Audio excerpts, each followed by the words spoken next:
পৰীক্ষামূলকভাৱে আমি এটা আঁচনি আৰম্ভ কৰিছোঁ যে অৰুণোদয় পৰিয়ালে যদি গেছ কিনে, ৰন্ধন গেছ কিনে, তেতিয়াহ'লে তেওঁলোকক আমি 250 টকাৰ ৰাজ সাহায্য এটা প্ৰদান কৰিম।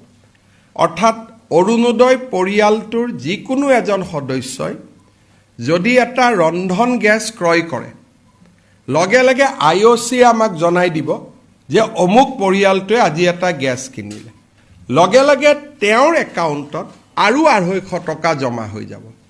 তাৰমানে যিটো 1250 টকা পাইছিলে, এতিয়াৰ পৰা গেছ কিনিলে, যদি গেছ নিকিনে 250টো নাযায়, যদি গেছ কিনে তেতিয়াহ'লে তেওঁলোকৰ পৰিয়ালটোলৈকে 250 টকাও চৰকাৰে ডেবিট কৰি দিব।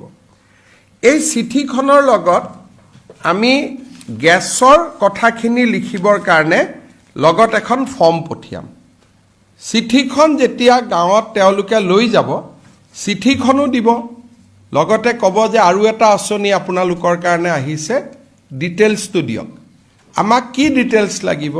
অৰুণোদয় পৰিয়ালটোৰ যিগৰাকী মানুহে গেছ লৈছে, গেছ কানেকশ্যন নম্বৰটো লাগিব।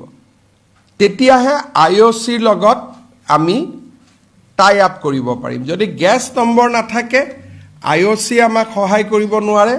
গতিকে গেছ কানেকশ্যন নম্বৰটো আমি তেওঁলোকৰ পৰা ল'ব লাগিব। তাৰ কাৰণে দ্বিতীয় প্ৰপত্ৰখনো ঘৰত লৈ যাব।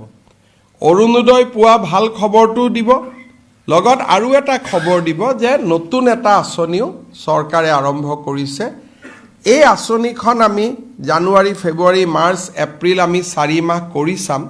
যদি ৰাইজ উপকৃত হয়, খুব ধুনীয়াকৈ যদি IOCৰ লগত সম্পৰ্কটো স্থাপিত হয়, কাৰণ ইয়াত কেন্দ্ৰীয় চৰকাৰো জড়িত থাকিব, ৰাজ্য চৰকাৰো জড়িত থাকিব।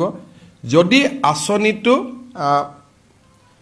আমি ভাবাৰ দৰে যদি তালমিলটো বহিব পাৰে, তেতিয়াহ'লে আমি আঁচনিটো ভৱিষ্যতৰ দিনত আমি তাক ৰাখি দিব পাৰিম।